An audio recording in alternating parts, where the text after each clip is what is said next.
For my creative project, I chose to focus on the Hanging Gardens of Babylon, one of the 7 wonders of the ancient world. The Hanging Gardens were a tier of gardens hanging from the grand palace known as the Marvel of Mankind, which was built in the city of Babylon. The Hanging Gardens were believed to be built due to Queen Amethyst missing the green hills and valleys of her homeland. For this project, I chose to create an abstract art piece that puts the emphasis on the beauty of the unseen Hanging Gardens of Babylon. An element that really speaks for itself are the flowers you'll see me create using string that's dipped in paint. But before I can start creating the flowers, I first have to build a background. I started by applying a coat of black paint to the canvas. This helps the cup poured paint to better glide around the canvas.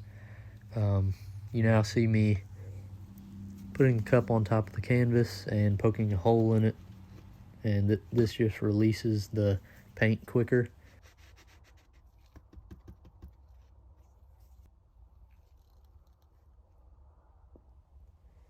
As you can tell, I needed more paint for this particular canvas, so I'm going to mix up another combination in the cup and repeat the flipping process.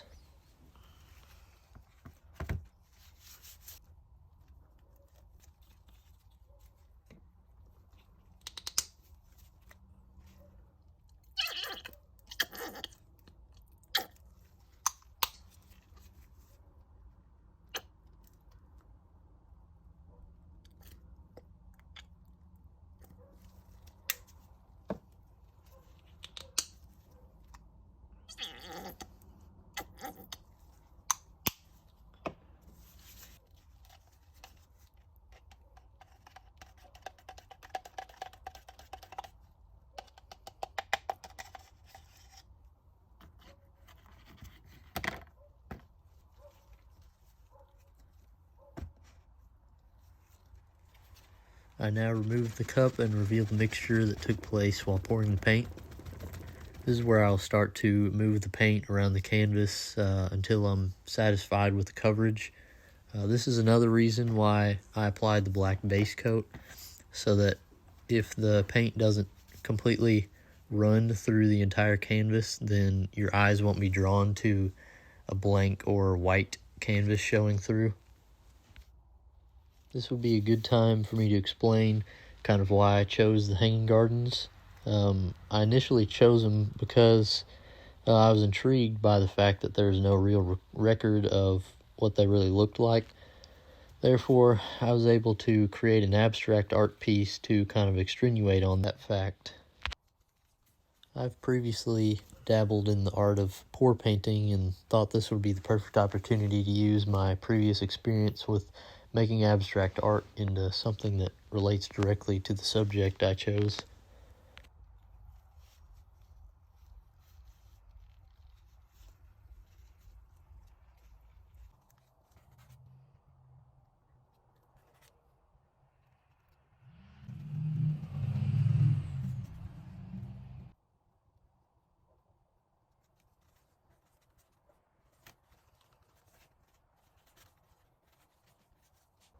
Now you can really see how flipping cup onto a canvas can create something really abstract and unique, and not one of them is exactly the same. They're all going to be different every time.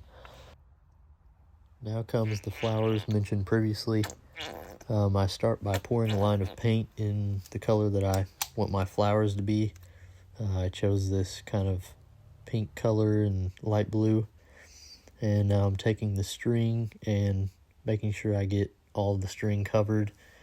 And once I do that, then I'm going to take the string and place it on the canvas. And you'll kind of see the pattern that I'm using in order for the paint to kind of fall into the shape of a flower. So I'm using kind of a zigzag pattern, and based on the size of the string that I'm using, that's what depends on how far I go into the canvas. So as you can see, it kind of forms a really cool effect when you pull the string through the paint. And you can also see the black kind of showing through, which adds a little bit of depth to the painting as well, which is pretty cool. And I didn't anticipate on that, but I'm not mad at it.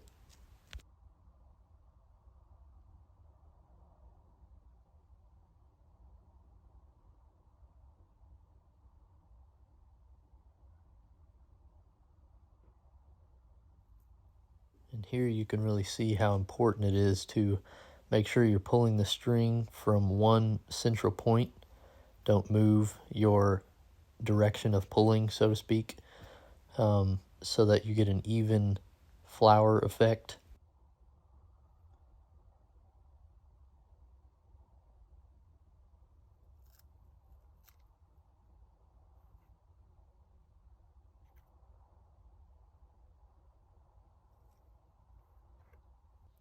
Now you can see that I've used varying sizes of string so that I have a more interesting set of media going through the canvas. And you can also see I've changed the point to where the flowers are facing each other.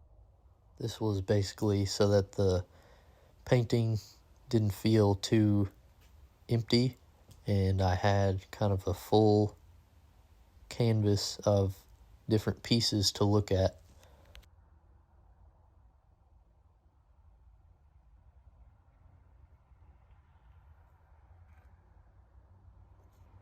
Cool thing about this media that I used is that anybody can really do it, and it's open to interpretation what color or type of flower was used in the hanging gardens.